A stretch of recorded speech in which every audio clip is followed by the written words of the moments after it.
ಇವತ್ತು ನಮ್ಮ ಜೊತೆ ಇದ್ದಾರೆ ಮನಸ್ಸುಮ್ ರಿಯಾಲಿಟಿಯ ಬಿಲ್ಡರ್ ಶ್ರೀಯುತ ಕುಶಾಲ್ ರಮೇಶ್ ಅವರು.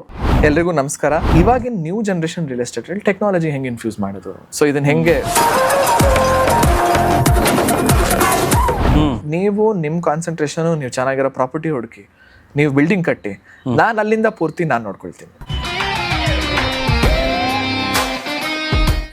ಸಕ್ಸಸ್ ಹಿಂದೆ ಹೋಗ್ಬಾರ್ದು ಅಷ್ಟೇ. ಸೊ ಏನೋ ನಾವು ಶ್ರದ್ಧೆಯಿಂದ ಕೆಲಸ ಮಾಡ್ತಾ ಇರಬೇಕು, ಸಕ್ಸಸ್ ಬರುತ್ತೆ. ಅದು by product, it's purely by product. ಯಾವಾಗ ಪ್ರಮೋದ್ ಬಂದ್ವಿ ತಗೊಳಕ್ಕೆ, ನಾನು ನಿಮ್ಗೆ ಏನು ಬೇಕಾದ್ರೂ ಬಾಯಲ್ಲಿ ಹೇಳಿ, ಸರ್ ಈ ಪ್ರಾಪರ್ಟಿ ನಿಮ್ಗೆ 2 ವರ್ಷದಲ್ಲಿ ಎಲ್ಲ ಕಂಪ್ಲೀಟ್ ಆಗುತ್ತೆ ಅಂತ ನಿಮ್ಗೆ ಹೇಳಿ ಸೇಲ್ ಮಾಡಿ ನಿಮ್ಮನ್ನ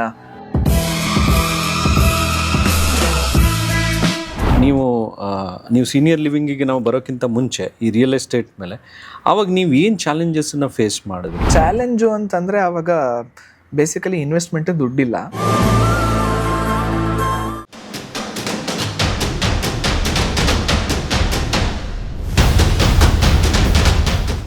ಬಿಯಾಂಡ್ ಲಿಮಿಟ್ಸ್ ವೀಕ್ಷಕರಿಗೆಲ್ಲ ನಮಸ್ಕಾರ. ಇವತ್ತು ಇನ್ನೊಂದು ಹೊಸ ಕಾನ್ಸೆಪ್ಟ್ ಜೊತೆ ನಾವು ನಿಮ್ಮನ್ನು ಭೇಟಿ ಮಾಡ್ತಾ ಇದ್ದೀವಿ.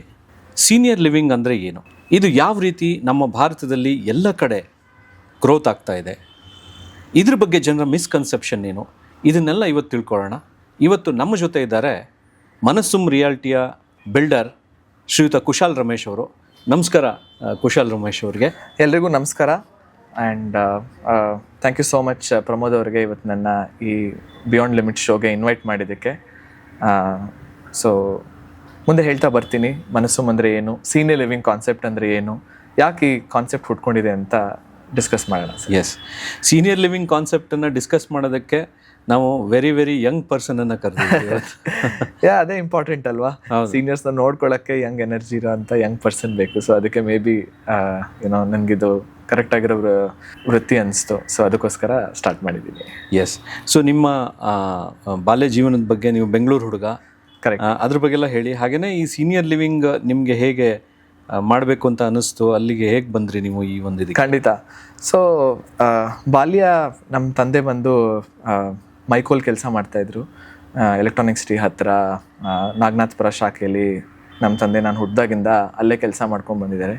ಸೊ ಟಿಪಿಕಲ್ ಜೀವನ, ತಂದೆ ಫ್ಯಾಕ್ಟ್ರಿಗೆ ಹೋಗ್ತಾರೆ, ನಾವು ಮನೆ ಫ್ಯಾಕ್ಟ್ರಿ ಹತ್ರನೇ ಸ್ಕೂಲು, ಅಲ್ಲೇ ಆಲ್ಮೋಸ್ಟ್ ನನ್ನ 10ನೇ ತರಗತಿ ತನಕ ಎಲೆಕ್ಟ್ರಾನಿಕ್ ಸಿಟಿ ಏರಿಯಾನಲ್ಲೇ ಬೆಳೆದು ಬರ್ತಾಯಿದ್ದೆ. ಒಳ್ಳೆ ಸ್ಕೂಲಿಂಗ್ ಸಿಕ್ತು, ಒಳ್ಳೆ ಎಜುಕೇಷನ್ ಸಿಕ್ತು. ಅದಕ್ಕೆ ನಾನು ಯಾವಾಗಲೂ ತಂದೆಯವ್ರಿಗೆ ಚಿರಋಣಿ ಆಗಿರ್ತೀನಿ. ಅಷ್ಟು ಕೆಲಸ ಮಾಡಿ ನನ್ನ ತಂಗಿನ ಬೆಳೆಸಿದ್ದಾರೆ. ಸೊ ಅದಕ್ಕೆ ಯಾವಾಗ್ಲೂ ಆ ಫೌಂಡೇಶನ್ ಅನ್ನೋದನ್ನು ಅವ್ರು ಕಷ್ಟಪಟ್ಟು ನಮಗೆ ಬೆಳೆಸಿರೋದಕ್ಕೆ ನಾವು ಯಾವಾಗಲೂ ಖುಷಿಯಾಗಬೇಕು. ಯಾಕಂದರೆ ನಾವು ಯಾವತ್ತು ಇವಾಗ ಏನೇ ಆಗಿರ್ತೀವಿ ಅದಕ್ಕೆ ಒಂದು ಫೌಂಡೇಶನ್ ಅದು ತುಂಬ ಇಂಪಾರ್ಟೆಂಟ್. ಸೊ ಅದನ್ನು ಕಂಫರ್ಟಬಲ್ ಆಗಿ ಕೊಟ್ಟಿದ್ದಾರೆ ನಮಗೆ. ಅದಕ್ಕೋಸ್ಕರ ತುಂಬ ಖುಷಿ ಆಗುತ್ತೆ ಹೇಳ್ಕೊಳ್ಳೋಕ್ಕೆ, ಯಾವಾಗಲೂ ಹೆಮ್ಮೆ ಅನಿಸುತ್ತೆ ಅದನ್ನು. ಬಿಕಾಸ್ ಅಲ್ಲಿಂದನೇ ನಾವು ಅವ್ರು ಏನು ಮನೆ ಹಾಸಿರ್ತಾರೆ ಅದ್ರ ಮೇಲೆ ನಾವು ಇವತ್ತು ಬರೋಕ್ಕಾಗುತ್ತೆ. ಹೌದು. ಸೊ ಅಲ್ಲಿ ಬಟ್ ಏನಂತಂದರೆ ನನಗೆ ಈ ಸ್ಕೂಲಿಂದನೂ ಒಂದು ಈ ಬಿಸ್ನೆಸ್ ಅನ್ನೋದು ಒಂಥರ ಹುಚ್ಚು ಬಂದಿತ್ತು. ಯಾಕೆ ಎಲ್ಲಿಂದ ಹುಟ್ಟಿತು ಅಂತ ನಂಗೆ ಇವಾಗ ತನಕ, ಅದಕ್ಕೆ ಬಿಸ್ನೆಸ್ ಯಾಕೆ ಮಾಡಬೇಕು ಅಂತ ನನಗೆ ಹುಟ್ಟಿತು ಅಂತ ಇವಾಗ ತನಕ ನನಗೆ ಆನ್ಸರ್ ಸಿಕ್ಕಿಲ್ಲ. ಹುಡುಕ್ತಾ ಇದ್ದೀನಿ, ಆ ಥರ ಆನ್ಸರ್ ಸಿಕ್ಕಿದ್ರೆ ಖಂಡಿತ ಹೇಳ್ತೀನಿ. ಬಟ್ ಏನಂತಂದರೆ ಈ ಬೆಂಗಳೂರು ಸಬ್ಬರ್ಬ್ಸ್ ಅಲ್ವಾ, ಎಲೆಕ್ಟ್ರಾನಿಕ್ ಸಿಟಿ, ಹೊಸ ರೋಡು, ಅದೆಲ್ಲ ಬೆಂಗಳೂರಿನ ಸಬ್ಬರ್ಬು. ಸೊ ಅಲ್ಲೇನಂತಂದರೆ ಮೆಜಾರಿಟಿ ಆಫ್ ದ ಫ್ರೆಂಡ್ಸು ಮತ್ತು ಅಕ್ಕಪಕ್ಕದ ಮನೆಯವರು ಎಲ್ಲ ಮೆಜಾರಿಟಿ ಬಿಸ್ನೆಸ್ ಅಲ್ಲಿ. ಯಾಕಂದರೆ ಅಲ್ಲಿಂದ ಮೇ ಬಿ ಇನ್ಫ್ಲೂಯೆನ್ಸ್ ನಿಧಾನವಾಗಿ ಬಂದಿರಬಹುದು, ಬಟ್ ಒಂದು ಸ್ಟ್ರಾಂಗ್ ರೂಟೆಡ್ ರೀಸನ್ ಇಲ್ಲ ಅಷ್ಟೇ. ಯಾಕಂದರೆ ಬ್ರಾಹ್ಮಣನಾಗಿ ಹುಟ್ಟಿ ಬ್ರಾಹ್ಮಣರ ಮನೆಯಲ್ಲಿ ಬಿಸ್ನೆಸ್ಸು ಅನ್ನೋದೆಲ್ಲ ನಮ್ಮ ತಂದೆ ಆಗಲಿ ತಾತ ಆಗಲಿ ಯಾರು ನೋಡ್ಕೊಂಡ್ ಬಂದಿಲ್ಲ ಅಲ್ವಾ. ಸೊ ಫ್ಯಾಮಿಲಿಯಿಂದ ಅಟ್ಲೀಸ್ಟ್ DNA ಇಂದ ಇನ್ಫ್ಲೂಯೆನ್ಸ್ ಇಲ್ಲ. ಬಟ್ ಏನೋ may be circle of influence, friends ತಂದೆ ಅಲ್ಲಿಂದ ಬಂದಿರಬಹುದು. ಬಟ್ ಏನಂದರೆ ಸ್ಕೂಲಿಂದ ನಂಗೆ ಯಾವಾಗಲೂ ಒಂದು ಚಿಂತೆ, ಈಗ ಫ್ರೆಂಡ್ಸ್ ಎಲ್ಲ ಸರಿ ಒಂದು ಪ್ರಾಜೆಕ್ಟ್ ಮಾಡೋಣ ಅಂದರೆ ಆಟೋಮೆಟಿಕ್ಕಾಗಿ ನಾನೇ ಹೋಗಿ ಒಂದು ಲೀಡರ್ಶಿಪ್ ತೊಗೊಳ್ತಾ ಇದ್ದೆ. ಒಂದು ಕೆಲಸ ಮಾಡೋಣ, ಈಗ 500 ರೂಪಾಯಿ ಪ್ರಾಜೆಕ್ಟ್ಗೆ ಆಗುತ್ತೆ ಅಂದರೆ ಎಲ್ಲರೂ ನೀವು 50 ರೂಪಾಯಿ ಕೊಡಬೇಕು, ನಂದು 50 ರೂಪಾಯಿ ಸೇವ್ ಆದರೆ ಸಾಕು ನನ್ನ ಪ್ರಾಜೆಕ್ಟಲ್ಲಿ. ಸೊ 10 ಜನದ ಪ್ರಾಜೆಕ್ಟ್ ಇದ್ದರೆ 9 ಜನ ಹತ್ರ 450 ರೂಪಾಯಿ ತೊಗೊಂಡು ನಾನು ಲೀಡರ್ ಆಗಿ ನಾನು ಎಲ್ಲರಿಗೂ ಅವ್ರಿಗೆ ಪ್ರಾಜೆಕ್ಟ್ ಮಾಡೋಕ್ಕೆ ಸಪೋರ್ಟ್ ಮಾಡಿ ನನ್ನ 50 ರೂಪಾಯಿ ಉಳಿಸ್ಕೊಳ್ತಾ ಇದ್ದೆ. ಅಲ್ಲಿಂದ I think business idea start ಆಯಿತು. ಆ್ಯಂಡ್ ಅದಾದ ನಂತರ 11ನೇ ತರಗತಿ 12ನೇ ತರಗತಿಗೆ ಫಸ್ಟ್ PU ಸೆಕೆಂಡ್ PUCಗೆ ನಮ್ಮ ಜ್ಯೋತಿ ಕೇಂದ್ರೀಯ ವಿದ್ಯಾಲಯ ಅಂತ ಡಾಕ್ಟರ್ BNV ಸುಬ್ರಹ್ಮಣ್ಯ ಅವ್ರು ನಡೆಸ್ತಾ ಇದ್ದಂಥ ಇನ್ಸ್ಟಿಟ್ಯೂಷನ್ ಈಗ ಶೃಂಗೇರಿ ಶಾರದಾ ಪೀಠ ಅವ್ರು ತದನಂತರ ಟೇಕ್ ಓವರ್ ಮಾಡಿದೆ. ಒಳ್ಳೆ ಪ್ಲ್ಯಾಟ್ಫಾರ್ಮ್ ಸಿಕ್ತು ಅಲ್ಲಿ, ಒಳ್ಳೆ ಎಜುಕೇಷನ್ ಸಿಕ್ತು. ಅದಾದ ನಂತರ ಮತ್ತೆ ಈ ಸೆಕೆಂಡ್ PU ಹಾಲಿಡೇಸಲ್ಲೇ ಮತ್ತೆ ನನಗೆ ಶುರುವಾಯಿತು ಏನಾದರೂ ಬಿಸ್ನೆಸ್ ಮಾಡಬೇಕು, ಸ್ಟಾರ್ಟ್ ಮಾಡಬೇಕು ಅಂತ ಯೋಚನೆ ಶುರುವಾಯಿತು. ಸೊ ಇರ್ತಾರಲ್ಲ ಫ್ರೆಂಡ್ಸು, ರಿಲೇಟಿವ್ಸು ಎಲ್ಲರೂ, ಅವ್ರು ಯಾವ್ಯಾವ ಕಾಲೇಜ್ಗೆ ಹೋಗಿ ಸೇರ್ತಾರೆ ಅನ್ನೋದು ನೋಡೋಕೆ ನಂಗೆ ಕುತೂಹಲ. ಏನೋ ಅವ್ರನ್ನೆಲ್ಲ ಹೋಗಿ ಅವ್ರ ಜೊತೆ ಹೋಗಿ ಕಾಲೇಜ್ ಅಡ್ಮಿಷನ್ ಮಾಡಿಸೋದು, ಏನೋ ಅವ್ರಿಗೇನಾದ್ರು ಸಪೋರ್ಟ್ ಮಾಡಬೇಕು, ಯಾರಾದ್ರೂ ಗೊತ್ತಿರೋರ್ನ ಕಾಂಟ್ಯಾಕ್ಟ್ ಮಾಡೋದು, ಏನೋ ಅಲ್ಲಿಂದ ಶುರುವಾಯಿತು. ಅದಾದ್ಮೇಲೆ ಡಿಗ್ರಿ ಫೈನಲ್ ಇಯರ್ ಕಂಪ್ಲೀಟ್ ಮಾಡೋ ಅಷ್ಟೊತ್ತಿಗೆ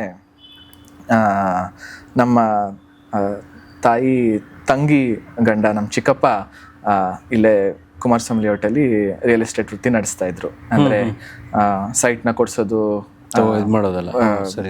ಸೇಲ್ ಮಾಡೋದು ವೃತ್ತಿ ನಡೆಸ್ತಾ ಇದ್ರು. ಸೊ ಕಾಲೇಜ್ ಮುಗಿಸ್ಕೊಂಡು ಬಂದು ಟೈಮ್ ಪಾಸ್ ಮಾಡಕ್ಕೆ ಅಂತ ಅವ್ರ ಜೊತೆ ಹೋಗಿ ಕುತ್ಕೊಳ್ತಾ ಇದ್ದೆ. ಸೊ ಅವ್ರ ಹತ್ರ ಇಂದ ನಿಧಾನವಾಗಿ ರಿಯಲ್ ಎಸ್ಟೇಟ್ ಏನೋ ಬ್ರೋಕಿಂಗ್ ಸರ್ವಿಸಸ್ ಹೆಂಗ್ ಮಾಡೋದು ಅಂತ 1-2-3 ತಿಂಗಳಲ್ಲಿ ಕಲ್ತು ಮತ್ತೆ ಅವ್ರನ್ನ ಅಸಿಸ್ಟ್ ಮಾಡಕ್ ಸ್ಟಾರ್ಟ್ ಮಾಡಿದೆ. Almost 6 months to 1 year degree ಮುಗಿಸೋ ಟೈಮಲ್ಲಿ. ಸೊ ಅದೇನಾದ್ರೆ ಒಂದು ಪರ್ಫೆಕ್ಟ್ ಟ್ರಾನ್ಸಿಕ್ಷನ್ ಆಯ್ತು ಅನ್ಸುತ್ತೆ. ಎಜುಕೇಶನ್ ಮುಗಿಯೋ ಅಷ್ಟೊತ್ತಿಗೆ ಕರೆಕ್ಟಾಗಿ ಬಿಸ್ನೆಸ್ಗೆ ಒಂದು ಪರ್ಫೆಕ್ಟ್ ಪ್ಲಾಟ್ಫಾರ್ಮ್ ಸಿಕ್ತು. ಸೊ ಇದೇ ಬಿಸ್ನೆಸ್ ಮಾಡಬೇಕು ಅಂತ ಏನು ನೋಡ್ತಾ ಇರೋ, ರೋಗಿ ಬಯಸಿದ್ದು ಹಾಲು, ವೈದ್ಯ ಹೇಳಿದ್ದು ಹಾಲು, ಬಿಸ್ನೆಸ್ ಮಾಡಬೇಕು ಅಷ್ಟೇ, ಯಾವ್ದಾದ್ರೂ ಪರವಾಗಿಲ್ಲ. ಸೊ ಪರ್ಫೆಕ್ಟ್ ಆಗಿ ಸಿಕ್ತು. ಅದು ಕೂಡ ಸಕ್ಸಸ್ ಆಯ್ತು ಚೆನ್ನಾಗಿ. ಐ ಥಿಂಕ್ ಶ್ರದ್ಧೆ ಇಟ್ಟು ಏನ್ ಕೆಲಸ ಮಾಡಕ್ಕೆ ಯಾರು ಅನ್ಕೊಂಡ್ರು ಸಕ್ಸಸ್ ವಿಲ್ ಫಾಲೋ ಅಂತ ಅನ್ಸುತ್ತೆ. ಸೊ ಸಕ್ಸಸ್ ಹಿಂದೆ ಹೋಗ್ಬಾರ್ದು ಅಷ್ಟೇ. ಸೊ ಏನೋ ನಾವು ಶ್ರದ್ಧೆಯಿಂದ ಕೆಲಸ ಮಾಡ್ತಾ ಇರಬೇಕು, ಸಕ್ಸಸ್ ಬರುತ್ತೆ. ಅದು by product, it's purely by product ಯಾವಾಗಲೂ ಅಷ್ಟೇ. ಸೊ ಮಾಡಿದೆ ಆ್ಯಂಡ್ ತುಂಬ ಅವರು ನಂಗೆ ಹೆಲ್ಪ್ ಮಾಡಿದ್ರು, ಸಪೋರ್ಟ್ ಮಾಡಿದ್ರು, ಕಾಂಟ್ಯಾಕ್ಟ್ಸ್ ಬೆಳೆಸ್ಕೊಟ್ರು. ಅದಾದ ನಂತರ ಸೊ ನಾನೇನು ಡಿಫ್ರೆನ್ಸ್ ಮಾಡ್ಬೋದು ಅನ್ನೋದು ತುಂಬ ಇಂಪಾರ್ಟೆಂಟ್ ಅಲ್ವಾ. ಎಲ್ಲರೂ ಮಾಡ್ತಾ ಇದ್ರೆ ಅಲ್ಲೇ ಇರ್ತೀವಿ. ಸೊ ಐ ಥಿಂಕ್ ಇದು 2013-14 ಟೈಮಲ್ಲಿ ನಾನು ಯೋಚನೆ ಮಾಡ್ತಾ ಇದ್ದೆ, ಓಕೆ ಇವರೆಲ್ಲ ರಿಯಲ್ ಎಸ್ಟೇಟ್ ಮಾಡ್ತಾ ಇದ್ದಾರೆ, typical type of real estate. ಒಂದು ರಿಯಲ್ ಎಸ್ಟೇಟ್ ಆಫೀಸ್ ಇದೆ, ಜನ ಕೇಳ್ಕೊಂಬರ್ತಾರೆ, ಸೈಟ್ ಕೇಳ್ಕೊಂಬರ್ತಾರೆ, ಬಾಡಿಗೆ ಮನೆ ಕೇಳ್ಕೊಂಬರ್ತಾರೆ, ಅಪಾರ್ಟ್ಮೆಂಟ್ ಕೇಳ್ಕೊಂಬರ್ತಾರೆ. ಅವ್ರಿಗೆ ಹೋಗಿ ಒಂದು ಮೈಕ್ರೋ ಲೆವೆಲ್ ಇನ್ವೆಂಟ್ರಿ ಮ್ಯಾನೇಜ್ಮೆಂಟ್ ಮಾಡೋದು. ಒಂದು ಏರಿಯಾ ಅಂತಂದ್ರೆ ಟಿಪಿಕಲ್ ರಿಯಲ್ ಎಸ್ಟೇಟ್ ಹಂಗೆ ನಡೆಯೋದಲ್ವಾ. ಇವಾಗ ಲೆಟ್ಸೆ ಜಯನಗರ ಅಂತ ಒಂದು ಏರಿಯಾ ಇದ್ರೆ, ಜಯನಗರದಲ್ಲಿ ಒಂದು ರಿಯಲ್ ಎಸ್ಟೇಟ್ ಆಫೀಸ್ ಇದೆ. ಜಯನಗರ ಮೈಕ್ರೋ ಮಾರ್ಕೆಟ್ ಏನಿರುತ್ತೆ ಅದರಲ್ಲಿ ಎಲ್ಲ ಇನ್ಫಾರ್ಮೇಷನ್ ಇರುತ್ತೆ, ರೀಸೆಂಟ್ಲಿ ಸೋಲ್ಡ್ ಡೇಟಾ ಇರುತ್ತೆ, ಅವ್ರ ಹತ್ರ ಲಾಸ್ಟ್ ಎಷ್ಟು ಸೇಲ್ ಆಗಿರುತ್ತೆ, ಯಾರ್ಯಾರ ಮನೆ ಓನರ್ಗಳು, ಒಂದು ಪರ್ಸನಲ್ ರಿಲೇಶನ್ಶಿಪ್ ಇರುತ್ತೆ. ಅದ್ರ ಮುಖಾಂತರ ಅವ್ರು ಒಂದು ಲೆವೆಲಲ್ಲಿ ಬಿಸ್ನೆಸ್ ನಡೆಸ್ತಾ ಹೋಗ್ತಾ ಇರ್ತಾರೆ. ಸೊ ನಾನು ಇದು ಬಿಟ್ಟು ಏನ್ ಮಾಡ್ಬೋದು ಅಂತ ಥಿಂಕ್ ಮಾಡಕ್ಕೆ ಸ್ಟಾರ್ಟ್ ಮಾಡಿದೆ. ಅದಾದ್ಮೇಲೆ ಯೋಚನೆ ಮಾಡಿದೆ, ಇವಾಗಿನ ನ್ಯೂ ಜನರೇಷನ್ ರಿಯಲ್ ಎಸ್ಟೇಟ್ ಅಲ್ಲಿ ಟೆಕ್ನಾಲಜಿ ಹೆಂಗೆ ಇನ್ಫ್ಯೂಸ್ ಮಾಡೋದು, ಸೊ ಇದನ್ನ ಹೆಂಗೆ ದೊಡ್ಡದು ಮಾಡ್ಕೊಳ್ಳೋದು. ಸೊ ಅವಾಗ ತಾನೇ ಈ ಆನ್ಲೈನ್ ಪ್ಲಾಟ್ಫಾರ್ಮು ಇವಾಗ ಹೆಂಗೆ ಏನೋ ಎಲ್ಲಾರ್ಗು ಈಸಿಯಾಗಿ ಮನೆ ಬೇಕು, ಏನ್ ಬೇಕು ಅಂದ್ರೆ ಇಮಿಡಿಯೇಟ್ ಆಗಿ ಹೋಗ್ತಾರೆ, ಗೂಗಲ್ ಮಾಡ್ತಾರೆ, ಕರ್ಸು, ಮ್ಯಾಜಿಕ್ ಬ್ರಿಕ್ಸ್, ಆ ಥರದ್ದು ಸೆವ್ರಲ್ ಥಿಂಗ್ ಆಗ ಜಸ್ಟ್ ಸ್ಟಾರ್ಟ್ ಆಯ್ತು. ಸೊ ಐ ಥಿಂಕ್ ದ್ಯಾಟ್ ಅದು ನಮ್ಗೆ ಒಳ್ಳೆ ಪ್ಲಾಟ್ಫಾರ್ಮ್ ಸಿಕ್ತು ನನಗೆ ಇಮಿಡಿಯೇಟ್ ಆಗಿ. ಕಂಪ್ಯೂಟರ್ ಆಟಾಡೋಷ್ಟು ಈಸಿ. ಸೊ ಕಲ್ತಿದ್ವಿ ಡಿಗ್ರಿ ಮಾಡಿದಾಗ. ಸೊ ಇಮಿಡಿಯೇಟ್ ಆಗಿ ಹೋಗಿ ನಮ್ಮ ಚಿಕ್ಕಪ್ಪ ಏನೇನು ನನಗೆ ಈ ಸೈಟ್ಗಳಿದೆ ಅಂತ ಹೇಳ್ತಾ ಇದ್ರು ಅದನ್ನ ಹೋಗಿ ಲಿಸ್ಟ್ ಮಾಡ್ತಾ ಇದ್ದೆ. ವಂಡರ್ಫುಲ್.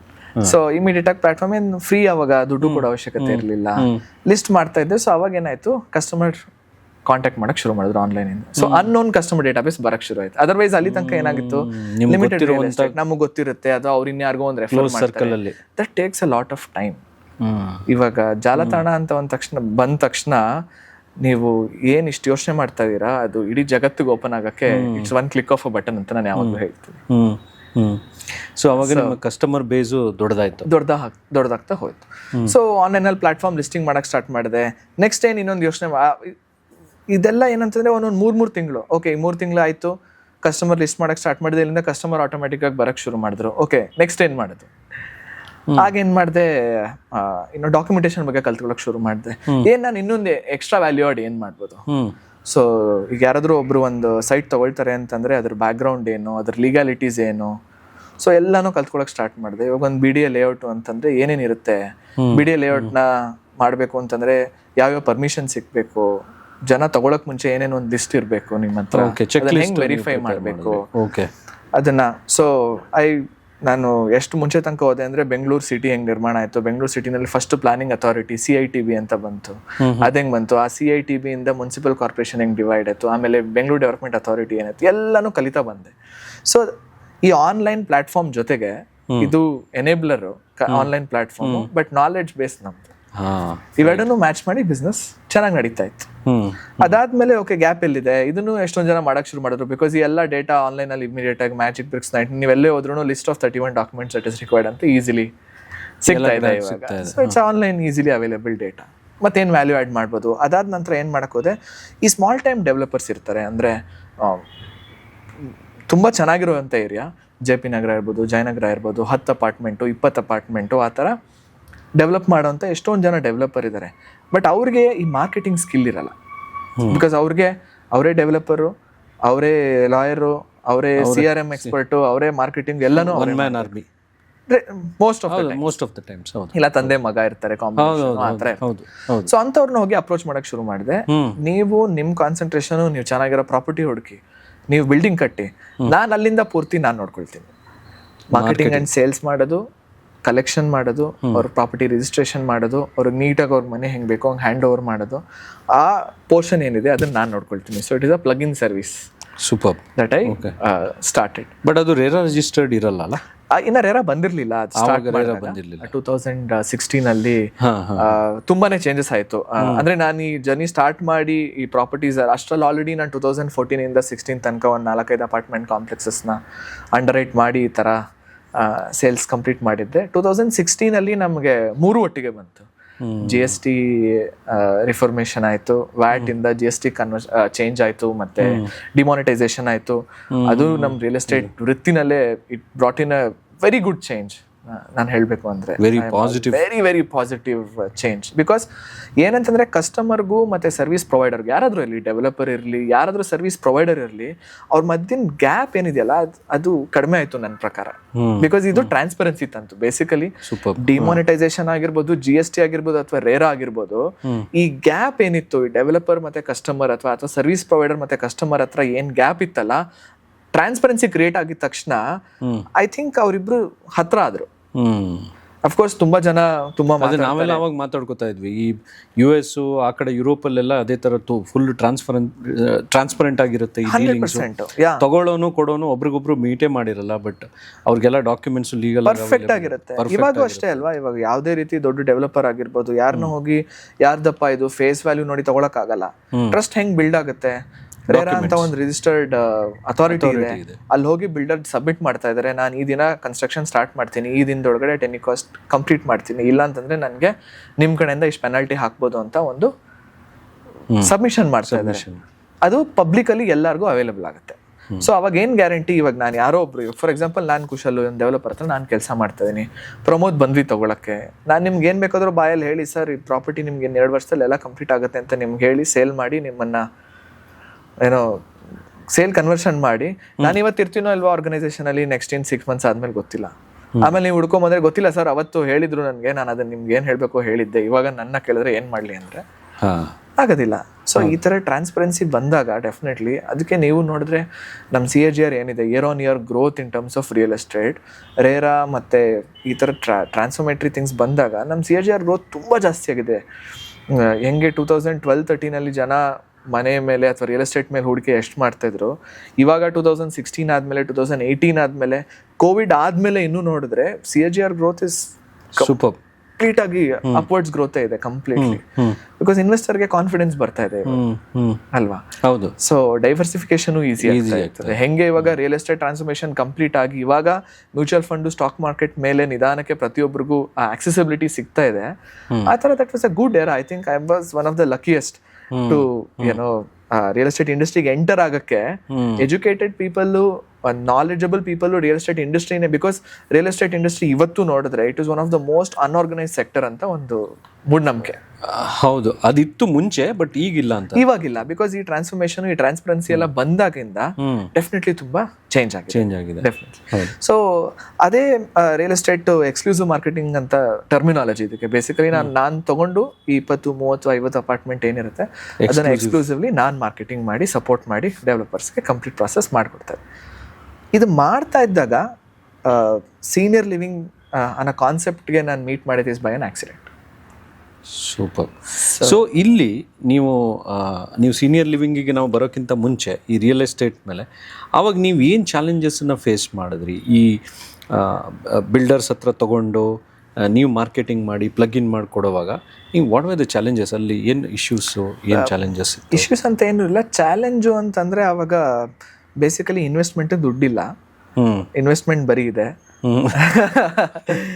ಏನೋ ಇದೆ ಅಂತಂದರೆ ನಮ್ಮ ಹತ್ರ ಟ್ರಾನ್ಸ್ಪರೆನ್ಸಿ ಅದೇ ನನ್ನ ಪ್ರಕಾರ. ನಾನು ಯಾವತ್ತು ಇನ್ವೆಸ್ಟ್ಮೆಂಟ್ ಅಂತ ಅನ್ಕೊಡೋದು, ನಾನು ಏನು ಮಾತಾಡಿ ಜನಕ್ಕೆ ಕನ್ವಿನ್ಸ್ ಮಾಡ್ತಾ ಇದ್ದೆ ಅದೇ ಇನ್ವೆಸ್ಟ್ಮೆಂಟು.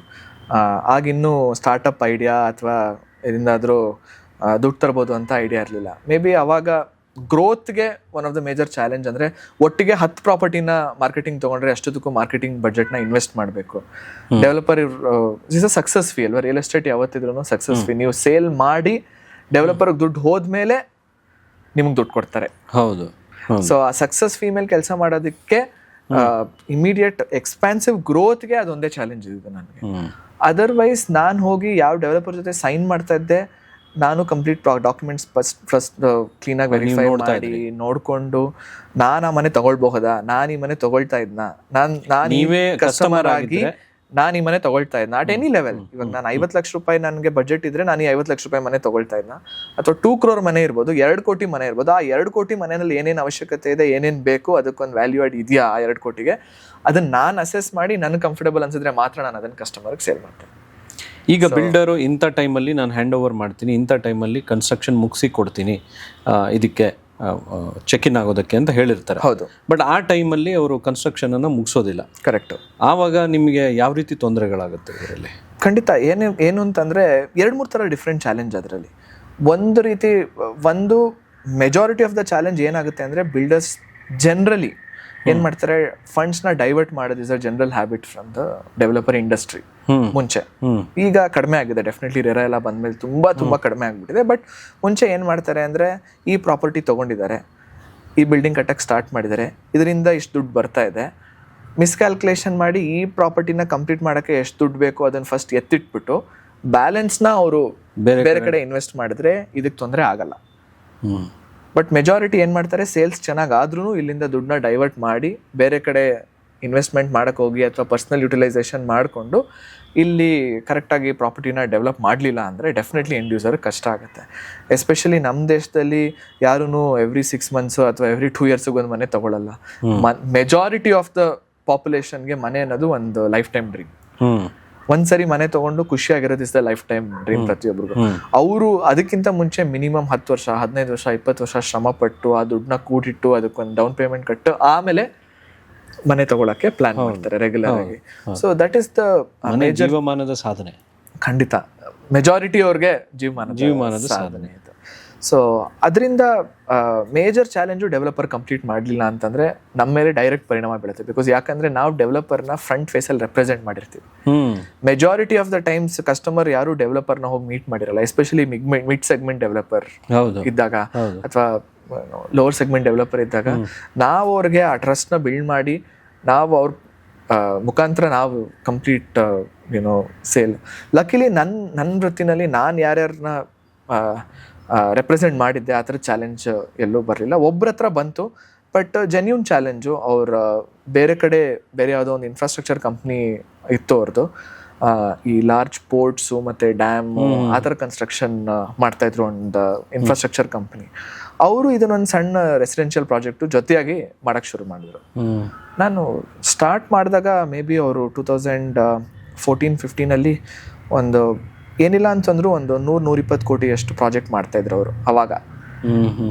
ಈ ನಾನು ತೊಗೊಂಡಿದ್ದ ಪ್ರಾಜೆಕ್ಟ್ ಮೇ ಬಿ ಒಂದು 20-25 ಕೋಟಿ ಪ್ರಾಜೆಕ್ಟ್ ಅಷ್ಟೇ. ಬಟ್ ಸ್ಟಿಲ್ ಅವ್ರಿಗೆ ಎಷ್ಟು ಹೊಡೆತ ಬಿತ್ತು ಆ 2 ವರ್ಷದಲ್ಲಿ.